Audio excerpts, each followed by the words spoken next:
Hello, this is H.G. Bailey, and welcome back to Let's Play The Legend of Dragoon. Some people were asking me, H.G. Bailey, why did you set the morph animations to short there? Don't you want to show off the long animations there? And, well, the way this works there is the first time you do that, I won't spoil events, but the first time you do that, you're always going to get the long animation regardless of whatever you set that to. Each subsequent time, then you'll get a much shorter animation if you set it to short, so I figured I'd do that just to save time there. But yeah, we'll be able to see that for everyone, the long animation first. Oh, yeah, right, we gotta go to prison and break her out of there. Whoa, what do you mean? I didn't kill anyone. Well, I mean, I killed the bad guys. But yeah, they were all bad. How does everyone know me around here? I mean, I guess I was from here, but those guys are, well, they look pretty young to me. It's kind of hard to say. Or see. Yeah, I killed them all. Well, there's a few people around here that are still good. Yeah, look at the guy sitting in front of your house. Well, there's not really much left to help with. Yeah, you guys take care of home. Oh. Okay, sounds like a plan. Well, let's take a look around, see if we can find some stuff around here. There's nothing we can do there. It's just an ordinary well. Oh, well, yeah, that is kind of the general idea there. Oh, okay. Yeah, I wonder where they did run to. I don't think they ever explained that. Just, they left the village or something. Yeah, I don't know. Hey, how's it going? Well, why didn't you do anything about it then? I don't know that they ever say anything about his feelings for Shauna. I mean, the NPC, that is. Oh. Well, I'm sure that's not true. But anyway, well, we got a little graveyard here, but if you inspect this tombstone here, you get a hidden treasure, Stardust. There's 50 of them that you can get throughout the game, and you can see your count in the, well, not the lower left, but the bottom of the screen there. And you're going to want to be able to collect them all, because you can get some really powerful and rare treasures from getting all those. And it unlocks the optional super boss, who I will be fighting very later in the game. Tazbot? No, this is a Tasman. Tasmanian Devil? No. Well, you didn't seem to do a pretty good job by yourself. Well, Dart did. I took on 4 guys all by myself, or 5. Yeah, I'll take care of business. Don't worry about it. Oh. Sure, why not? A little practice couldn't hurt. I'm not going to go through all of the tutorials that he offers, but there's one thing I do want to show off here, because otherwise I'm not going to be showing it for a little while. For tutorial time! And it just doesn't have the same ring as boss time does. But anyway, so I already showed you about how to do additions, and he has some tutorials about that. So if you wanted to, you could do that. But what I want to show off is counterattacking and how that works. Unfortunately, only enemies are able to counterattack. How do they do that? Yeah, whenever you see the blue square turn orange like that, that means that if you miss that hit there, they're going to counterattack and knock you back. And that'll end your addition there. Usually, at least early in the game, you get plenty of time to see that it's coming, and you just press the circle button instead of the X button there. So let's give it a try here. We're automatically set to our Volcano Edition, which has 3 hits that we need to hit there. Yes.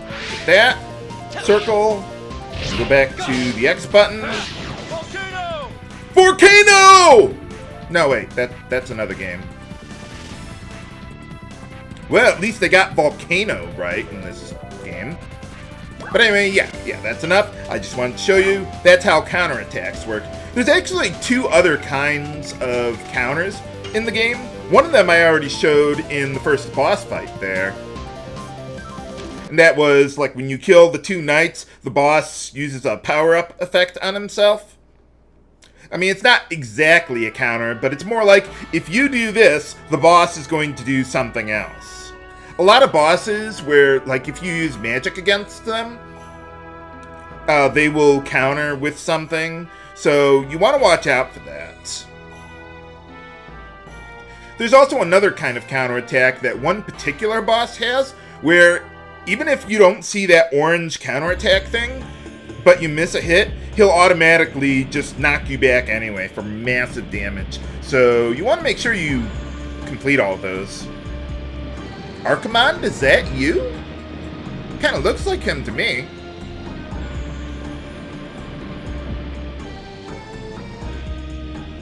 But no, that's another game with Archimond. What was that, a bomb chew climbing up the wall there? Why are you putting her in a cell that has fire in it? Doesn't exactly sound like the best plan to give your inmates the ability to use fire. Oh well. So what do they want with her anyway? Oh. Yeah, that was the guy in the intro on the right there. In the cutscene there. Oh, sorry, I went through that too quickly. Hold on. Oh, yeah, just arrest her and that's it.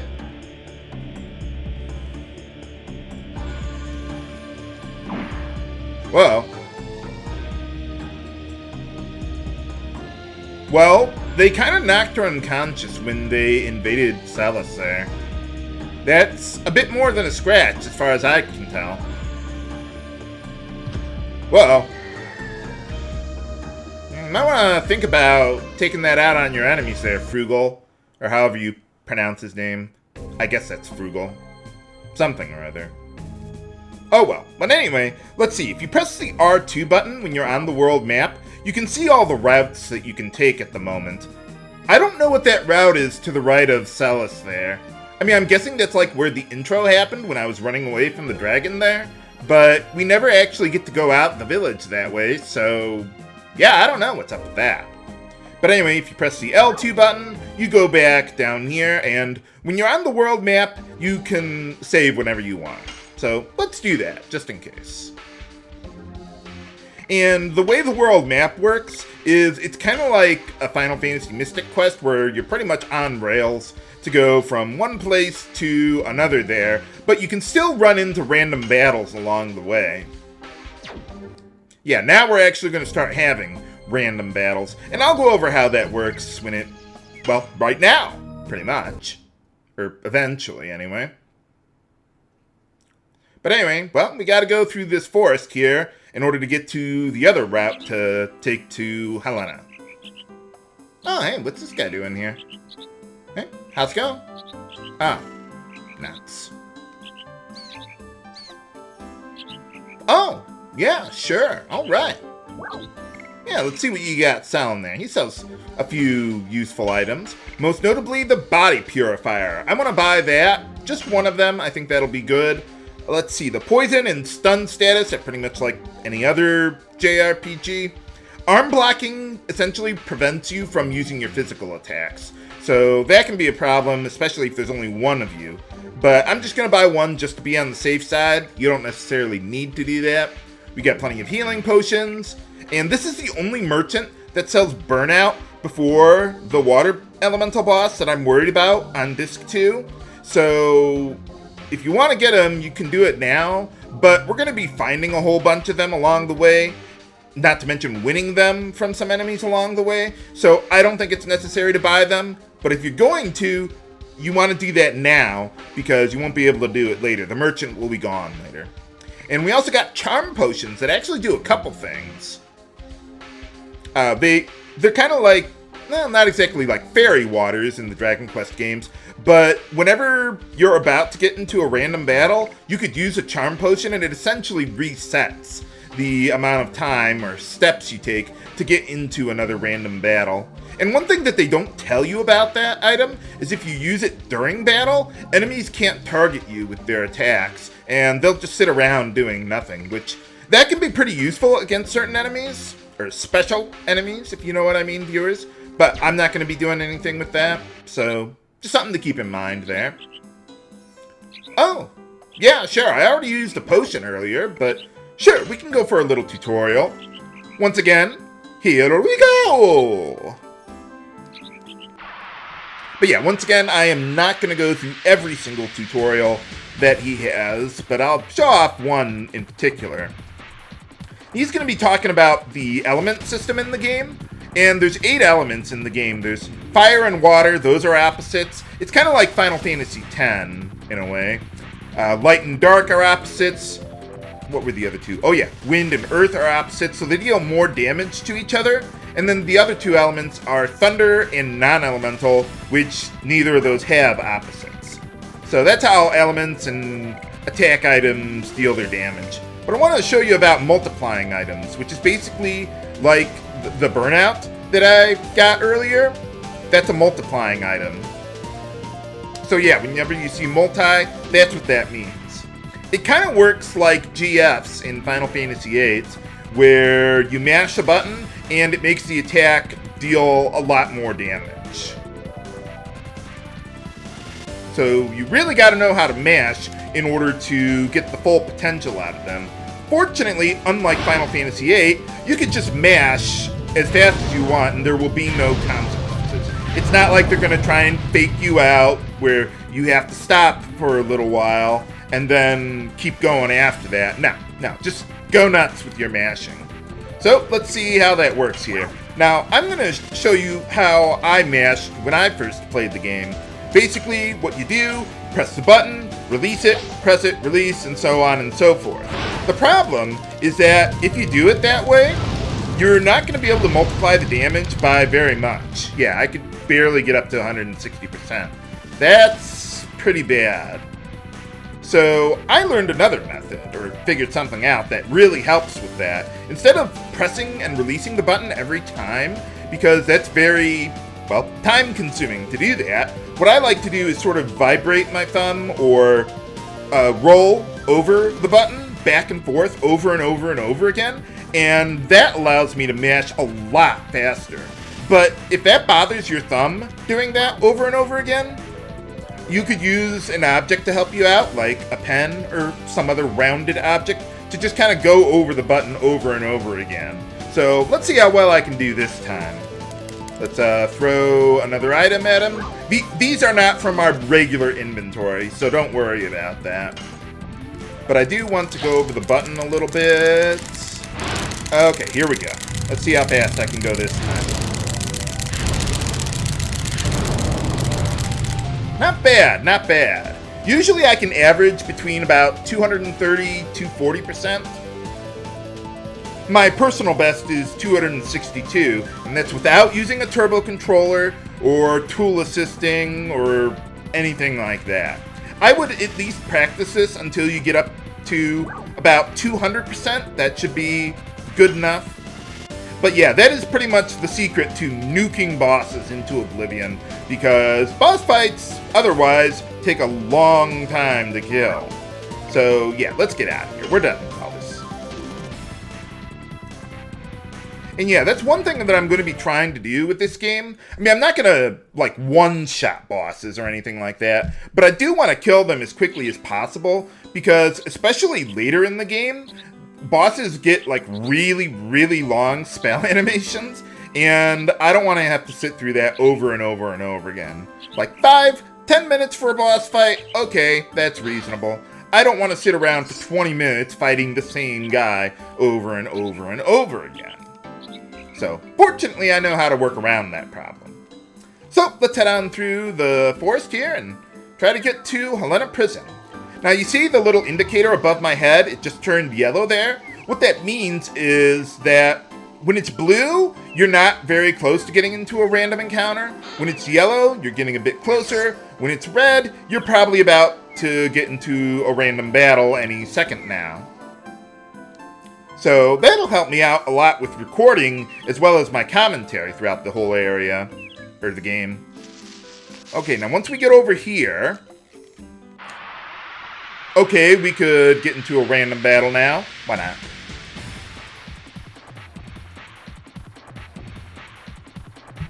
Okay, let's see who we're dealing with. Alright.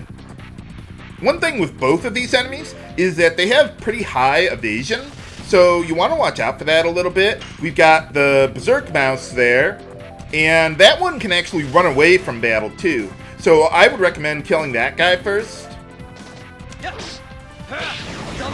Yeah, we're still on double slash, even though we were using Volcano for that one tutorial battle. But anyway, okay, let's see. Yep,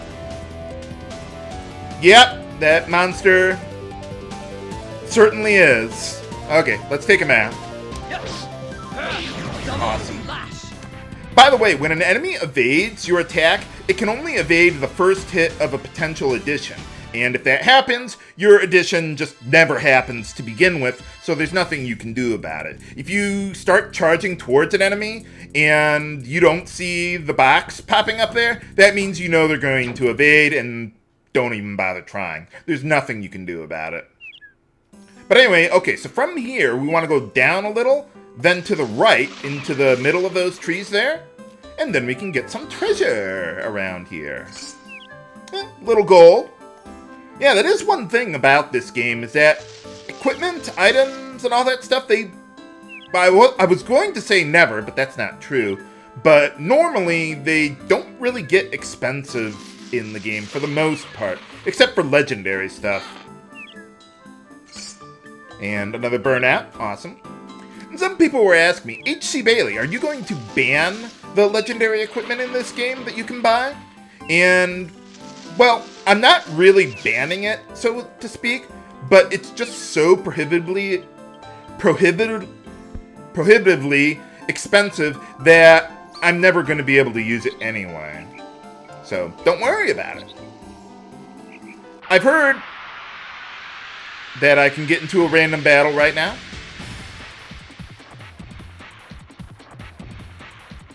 See who we got here.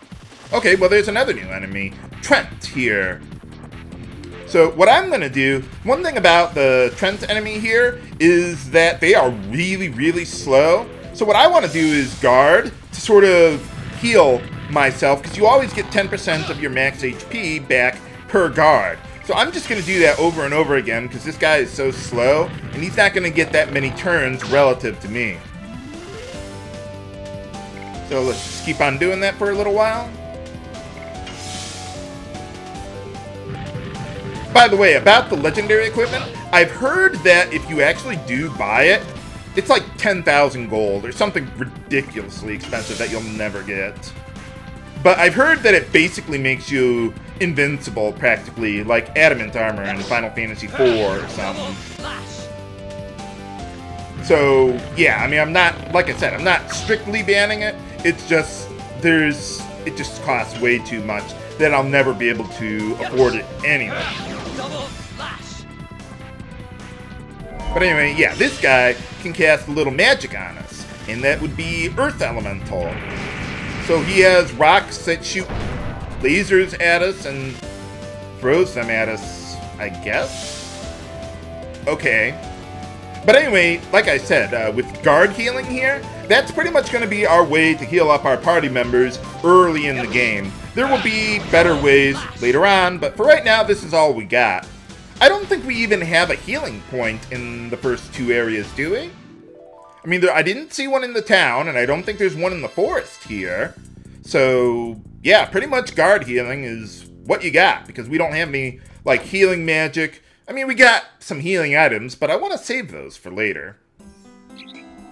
So yeah, the Trent there is pretty much the best enemy to essentially guard heal yourself. Man, talk about a real horn dog there. Well, what's going on here? Memories.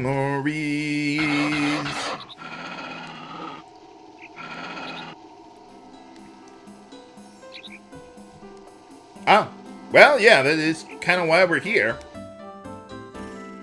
Okay, now let's see. On this screen, you can't see it, but I think there's like a path to the left there that leads to another area. You know, let me see if I can do something. Oh, okay. Yeah, we can't go there. But yeah, I mean, there's another area to the left there, but we can't do anything with it right now. Okay, we're about to get into a random battle, so let's see.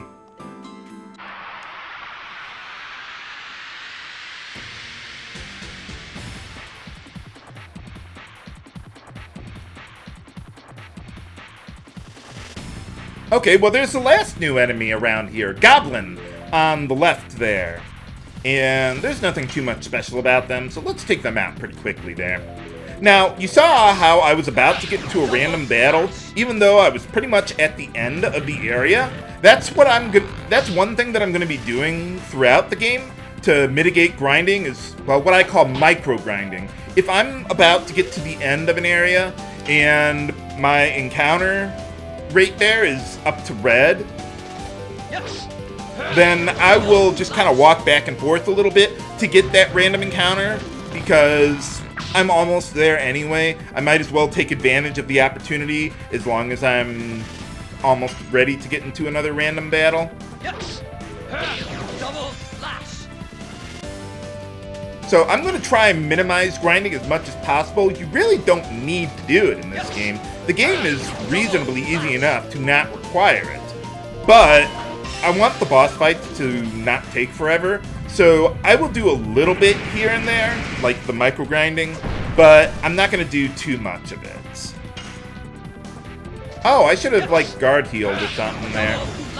Well, whatever. I already showed how to do it. We'll be fine. I usually only like to do that if I'm getting down to about half of my max HP, and then I can decide if I want to use a healing potion or just guard heal in the next battle there.